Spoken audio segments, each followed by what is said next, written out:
गाड़ियों के इंजन के कंबस्टन चैम्बर में फ्यूल के दहन के बाद एग्जॉस्ट गैसेस उत्पन्न होते हैं जो कि एग्जॉस्ट पाइप के जरिए वायुमंडल में छोड़ दिए जाते हैं।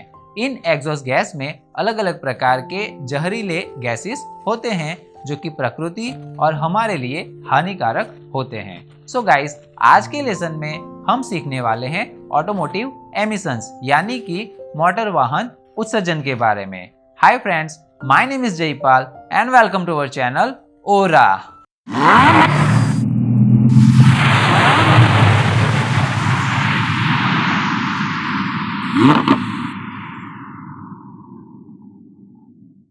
सो गाइस, आज के लेसन में हम कवर करने वाले हैं टोटल 3 टॉपिक्स। एक, ऑटोमोटिव एमिशन सोर्सेस यानी कि मोटर वाहन उत्सर्जन स्रोत। 2, ऑटोमोटिव एमिशन पॉल्यूटेंट्स यानी कि मोटर वाहन उत्सर्जन प्रदूषक। और 3, एमिशन कंट्रोल यानी कि उत्सर्जन नियंत्रण। एक, ऑटोमोटिव एमिशन सोर्सेस यानी कि मोटर वाहन उत्सर्जन स्रोत। दोस्तों, मोटर वाहन उत्सर्जन के मुख्यतः 3 सोर्सेस है। एक, एग्जॉस्ट सिस्टम, 2, फ्यूल सिस्टम और 3, क्रैंककेस वेंटिलेशन सिस्टम। एक, एग्जॉस्ट सिस्टम। इंजन के कंबस्टन चैम्बर में फ्यूल का जो दहन होता है उससे उत्पन्न होने वाली गैसेस एग्जॉस्ट पाइप के जरिए वायुमंडल में फैल जाती है। फ्यूल की क्वालिटी खराब हो, गाड़ी का शेड्यूल मेंटेनेंस ना किया हो या फिर गाड़ी में कोई टेक्निकल खराबी हो तो उसकी वजह से फ्यूल का दहन अच्छे से ना होने से एग्जॉस्ट गैसेस में जहरीले गैसेस की मात्राएं बढ़ जाएगी जो कि घातक भी हो सकता है। 2, फ्यूल सिस्टम। फ्यूल से भरी टैंक या फिर टैंक में जब फ्यूल भरते समय या फिर फ्यूल जब लीकेज हो रहा हो तो फ्यूल का वाष्पीकरण होता है जिससे वॉलेटाइल ऑर्गेनिक कंपाउंड हवा में घुल जाता है जो कि हानिकारक है। अगर हम ज़्यादा गर्मी में गाड़ी पार्क करते हैं या फिर टैंक ज़्यादा गर्म हो तो उस समय फ्यूल का ज़्यादा मात्रा में वाष्पीकरण होने से हवा में अधिक मात्रा में VOC का उत्सर्जन होता है। 3, क्रैंककेस वेंटिलेशन सिस्टम। इंजन में पिस्टन रिंग या सिलेंडर लाइनर ज़्यादा घिस गए हो या फिर लुब्रिकेटिंग ऑयल ज़्यादा गर्मी के कारण पतला हो गया हो तो पिस्टन के ऊपर से कंप्रेशन लीक होकर क्रैंककेस में आता है जहां पे वो प्रेशर क्रिएट करेगा और वहां पे सीलिंग लीक हो सकता है। क्रैंककेस में दाखिल हुआ एयर फ्यूल मिक्सचर अगर किसी तरह हवा में घुल जाएगा तो वो हवा को दूषित करेगा। सो गाइस, इन 3 सोर्सेस से ऑटोमोटिव एमिशंस होता है। 2, ऑटोमोटिव एमिशन पॉल्यूटेंट्स यानी कि मोटर वाहन से उत्सर्जित होने वाले प्रदूषक। मोटर वाहन से उत्सर्जित होने वाले प्रदूषक इस प्रकार है: carbon dioxide, carbon monoxide, nitrogen oxide, sulphur oxide, hydrocarbons और पार्टिकुलेट मैटर। कार्बन डाइऑक्साइड, वाहनों से लगभग 18% जितना कार्बन डाइऑक्साइड उत्सर्जित होता है।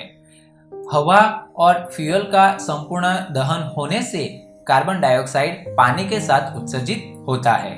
यह मानव स्वास्थ्य के लिए अत्यंत हानिकारक है। कार्बन मोनोऑक्साइड, यह वाहन में ईंधन के अपूर्ण रूप से दहन होने से या फिर कार्बन के आंशिक रूप से ईंधन में ऑक्सीडाइज होने से उत्पन्न होती है। यह एक रंगहीन, गंधहीन, स्वादहीन, ज्वलनशील और अत्यंत जहरीली गैस है। कार्बन मोनोऑक्साइड की अधिकता मानव स्वास्थ्य के लिए घातक है। यह मानव शरीर की रक्त वाहिकाओं में ऑक्सीजन के प्रवाह को कम कर देती है जिससे हृदय की बीमारियां होती है।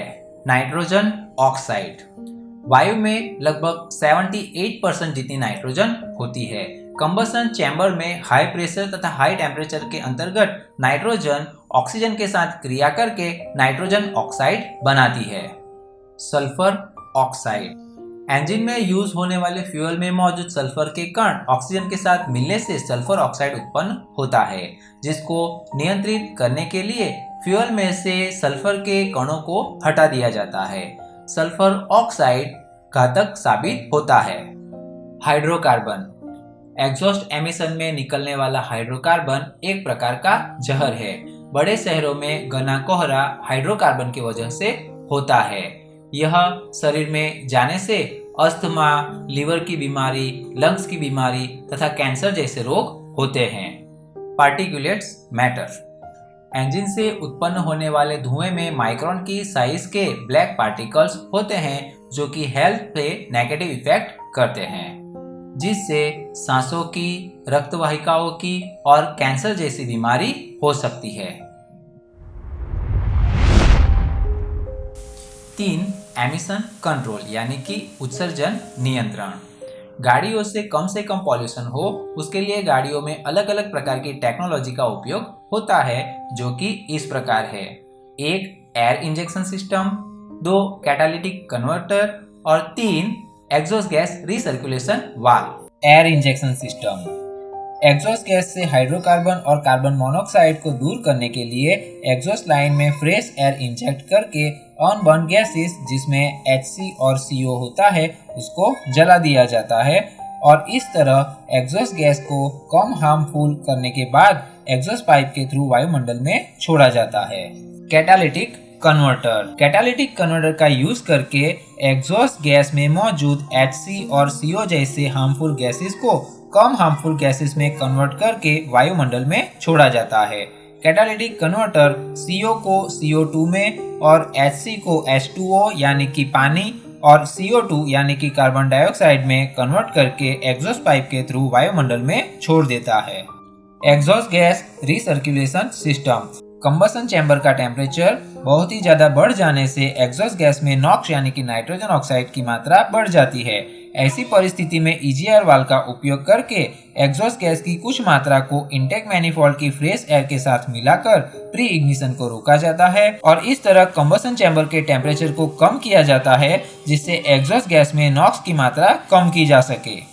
और इसके अलावा PUC सर्टिफिकेट और भारत स्टेज जैसे नॉर्म्स को लागू करके ऑटोमोटिव एमिशन को कंट्रोल करने की कोशिश की जाती है। सो गाइस, ऑटोमोटिव एमिशंस के बारे में आज का ये लेसन यहीं पे समाप्त होता है। अगर आपका कोई भी सवाल या सुझाव है तो कमेंट बॉक्स में जरूर लिखें। मिलते हैं नेक्स्ट वीडियो में, तब तक के लिए keep watching my videos and keep enhancing your technical skills.